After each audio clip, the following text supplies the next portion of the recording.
Hello guys, welcome back to movie reviews. Different this time. I'm using the camera this time to show my face now and again. Interesting. This season and series 9 are sort of like an upcoming build-up to series 10, which is the worst and best movies of all time in my opinion. So, as a little idea, I decided to do 2 videos. So there's going to be 4 videos, 2 focused on series 8. 1 to 6, then 9, then 7 to 12, then again for series 9, and then we move on to series 10. So that'll be alright. Looking forward to it. So we shall begin. So, like I mentioned before in the update video, it's the first half is 1980s movies, second half 1990s movies. So let's begin. Porky's, 1981. Directed by Bob Clark, based on his experiences from high school in the 1950s. It is set in the 1950s, and it's an alright classic, it is. I mean, the film itself was originated from 1972, but it wasn't coming to fruition until about 1980, and afterwards it just came out. It didn't arrive to the UK about April 1982, and it's become a cult classic all the time. Features a memorable performance by Kim Cattrall, who plays a girl called Lassie. Why did they call her Lassie? Well, when she has sex in the broom cupboard, you'll definitely understand why. And it's hilarious. It's a very funny, hilarious sex scene in a way. It's just unexpected as well. And it's like, I think it does say, well, someone's like, what do they call you Lassie? And it's like, it's just like this howl, and it floods the gymnasium. One of the coaches starts laughing. It's just really funny. It's hilarious. Kim Cattrall, I didn't know she was British. I didn't know she was a British actress. I always thought she was American. Oh, you learned something then. But overall, Porky's is a good example of a cult classic. It's in the 50s. It's an American sex comedy. It's in the same vein as sort of like Mischief, which I've covered back in series 4. Last American Virgin, Lemon Popsicle. It's all them sort of sex comedies in the 1950s. People always seem to love them. I am one as well. I'm a sucker for them as well. But it's just great. It is. I know there's 2 sequels that came out. Porky's 2 and Porky's Revenge. They weren't well received, and apparently there was something like a direct video something like from 2011, which is completely shoddy and horrible, not the best. Because I think someone actually did buy the rights to the Porky's franchise itself and just went totally in a 180 degree with it. But that's all. Porky's 1981. That's number 1 down. Number 2, Commando from 1985, directed by Marco Lester. Written by Steven C. D'Souza. Music by the late great James Horner, starring Arnold Schwarzenegger himself, Vernon Wells, Bill Duke. It's a great movie. It is. I mean, it's memorable. It's memorable for funny reasons. It's hilarious. It's full of lots of action, and it's just great. It's like a fan favorite. Schwarzenegger fan favorite. It is. I mean, people always say Terminator 2: Judgment Day. People might say Total Recall is another one, which is good. Indeed, there's maybe a couple more. Just trying to think of some. True Lies, I think, is another one that's sort of like a fan favourite. There's some good. There's a few others out there, maybe some worse ones. I'm not entirely sure. But overall, Commando is just really. It's funny, lots of decent action, good one-liners from Schwarzenegger. That's Steven D. D'Souza for you. Interesting thing about that is it's not set at Christmas, or set around Christmas very much. Like some other movies are like that, like Lethal Weapon, Die Hard, Long Kiss Goodnight, I think is another one. All these sort of interesting movies that Steven C. D'Souza has done. Although The Predator is not entirely a great movie. Even though he sort of wrote that, it's sort of, I think, mind you, that was the other one he written, The Nice Guys, with Crowe and Gosling. Pretty good, that is. So he hasn't lost his charm yet. Only maybe a couple of movies, but that's about it. But Commando, I remember years ago, because my parents had the Fox All-Time Greats VHS. I don't remember what year it was from, like late 80s, early 90s, or something like that. Really good. And the promo for Raw Deal on, which I've covered back in series 5. And I just really enjoyed it. I thought it was just pretty funny. And a little fun fact: the song at the end is done by Power Station, who was a spin-off group for Duran Duran in '85 with John Mandy Taylor. The lead singer was Michael DeBars, who replaced Robert Palmer. Tony Thompson's on drums. And he was produced by Bernard Edwards of Chic, and his partnership with Nile Rodgers. So that's a little fun fact there, and it's good. It's got like some what do you call it? Someday somehow, and there's like two tasks for it. We fight for love, and someday somehow, or something like that. And it does reference the movie poster itself, like the tagline of the movie poster. Someone's got to pay or something like that. It's just really, it's very punchy. It is. So Commando was just really interesting, pretty good. I haven't seen it for a while. I do have it on DVD though. I did get rid of the original VHS of it, so I don't have the thing anymore. I just got rid of it, but I still have the DVD for it. I found it cheap. I found it for about maybe 50p or a pound somewhere from Sex, so that's all right. Pretty good. So that's Commando. That's 2. Number 3, the Black Cauldron Disney movie this time. First time I've ever recorded a Disney movie on this channel, so perfect. Black Cauldron. It's a very underrated Disney movie. Very underrated. A lot of people don't really know about this movie. I mean, it's very overshadowed. I mean, if you look at Disney movies, chances are it'll be at the bottom of the list. It will be. I mean, it's one of my favorite movies of all time. It's in my top 5 Disney movies of all time. I like its sort of interesting designs. It has a very strong fantasy feel about it. I mean, that's always with Disney movies now and again. Quite a good fantasy feel. You have a very menacing villain with the voice of the late Sir John Hurt, of course, as the Horned King. I think his name is the Horned King. Very cube design, all because, and it's all to do with like the power of this magic cauldron. Characters do die. I think there's like a little dog. I forgot the name of the dog. It's interesting, but I think he sort of sacrifices himself at the end, dives into, sacrifices his soul for the Black Cauldron and stuff like that. It's quite dark in a way.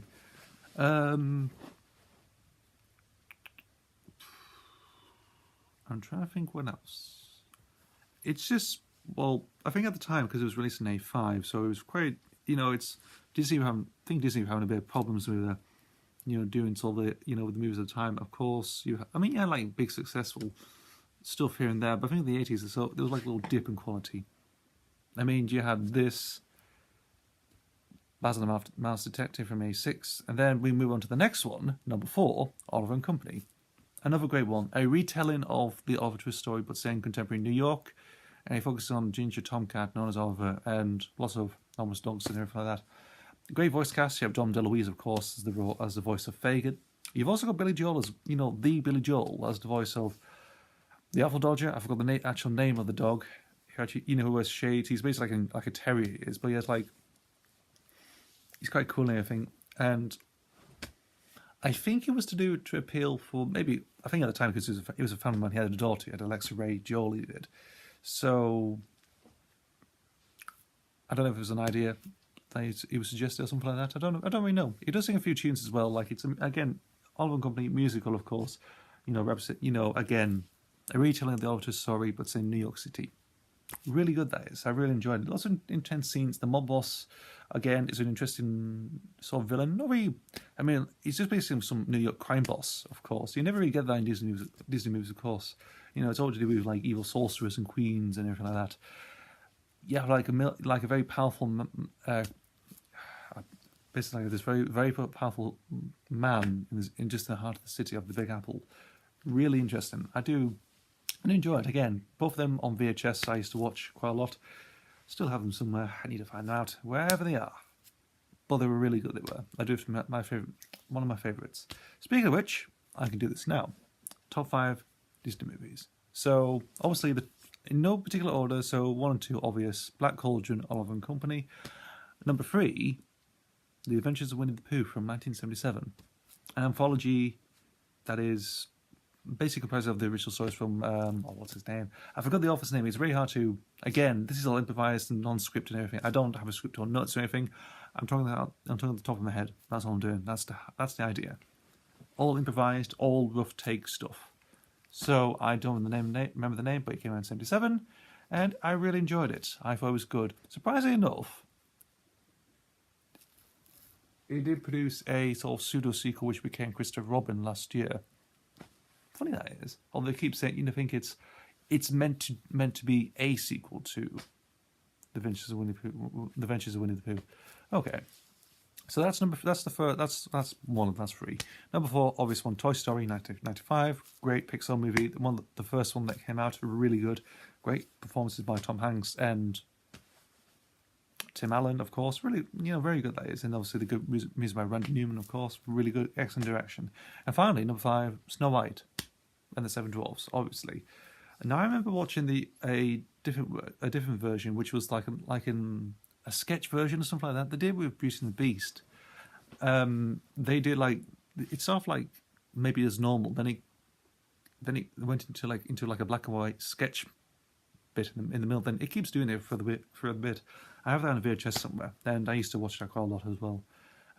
Really good. It's an instant classic. It is. I mean, people always say other stuff as well. Beauty and the Beast is like the best, or something like that, or Cinderella, or Little Mermaid, or something like that. I mean, Snow White and the Seven Dwarfs to me is one of my favourites, of course. So that's the top 5 Disney movies, of course, just to let you know. That's been fine. Anyway, move on to number 5. Labyrinth. Jim Henson. This is great, this is. I mean, it's the only film that Jim Henson ever directed. It's got the late, great David Bowie in. It's got a young Jennifer Connelly in as well, which is interesting. I do enjoy the movie. It's very... I mean, a lot of people in their 30s seem to badger the kids to watch this. I've seen like a resurgence of people watching, letting their children watch a lot of old 80s movies and stuff like that. Like, I remember watching this when I was about 6 years old, back in 85, 86. It's interesting. You're basically showing your children some hidden treasures that maybe freak the hell out of them, or just embrace them, enjoy them entirely. Stuff like Neverending Story, The Dark Crystal, all that. Labyrinth. Labyrinth's always a big one for people. David Bowie as Joe the Goblin King, of course, and his performance alone is always the highlight of the movie. Also, the music numbers that he did. I mean, he did Magic Dance Underground. Was it Chilly Down, As the World Falls Down, and I really forgot Within You. Yeah, I think that's it. Because it was half released. I mean, I only found out from Labyrinth because of the soundtrack, of course. Being a Bowie fan myself, I got the original soundtrack itself. Also, it featured half the songs that he done and half done by Trevor Jones. Trevor Jones, of course. Well, Trevor Jones is actually a good composer, of course. I mean, he does well, of course. But I do think the film itself is basically, it's overshadowed by Bowie's presence, of course.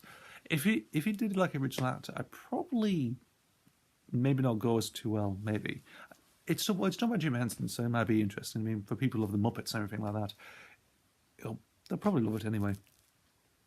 Although I just don't know.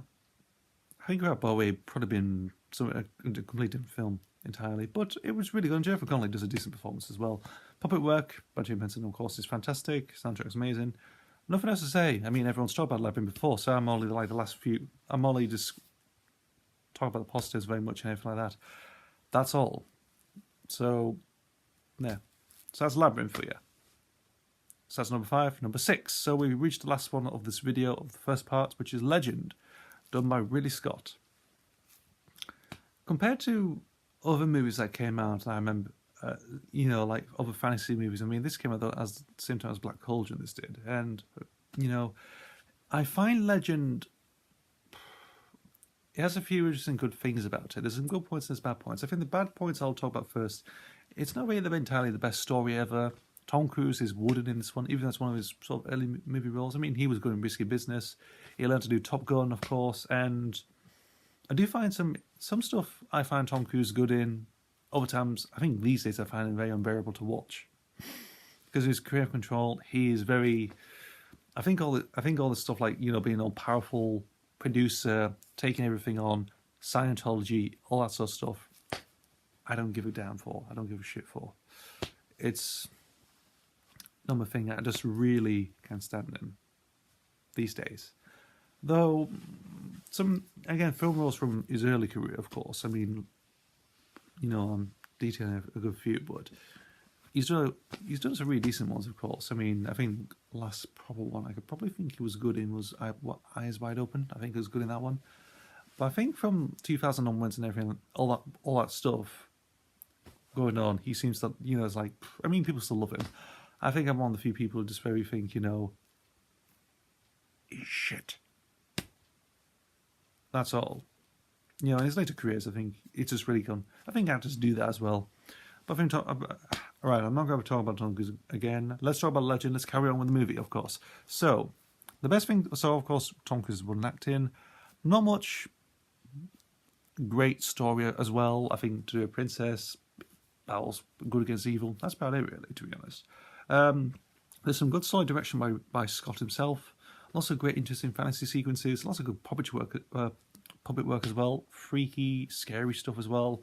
It's meant to be a fantasy movie. It just really, visually does well. I mean, Scott is a very visual director. He is. Blade Runner, Alien, all them sort of movies that came out, even Prometheus, of course. They've really, visually, he gets the look of it. Story-wise, probably not. Depends on some of them. Depends on some movies. Tim Curry as the Lord of Darkness, really good. I mean, the mistakes that I think was Rob Bottin who did that. A really good design, very big, like huge horns, everything. It's like, I think if you put Tim Curry in a movie, he'll steal the show entirely. He'll chew up the scene. I think I mentioned this before, maybe with him, but he definitely chews up the scene in movies. I think Legend is one. You could, maybe Clue is another one. I mean, if you have, his presence alone is just perfect. He's a really good actor. Indeed. The scores themselves are really interesting because for the European releases there was Jerry Goldsmith, of course, the legendary Jerry Goldsmith. Decent orchestral music, which is actually not bad, actually. For the American releases, they had Tangerine Dream do the release, sort of like a more contemporary 80s sound. That's alright, it's not bad. I mean, if you have like, was it the compilation, of course, you have stuff like,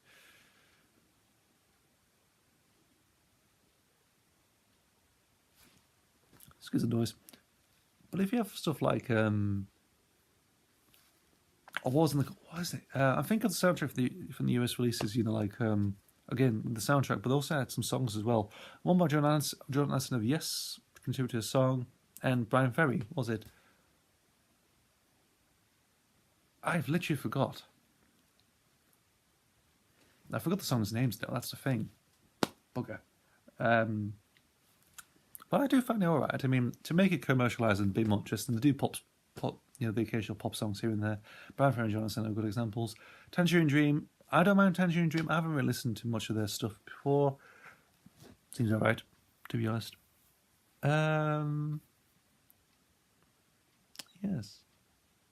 That's it.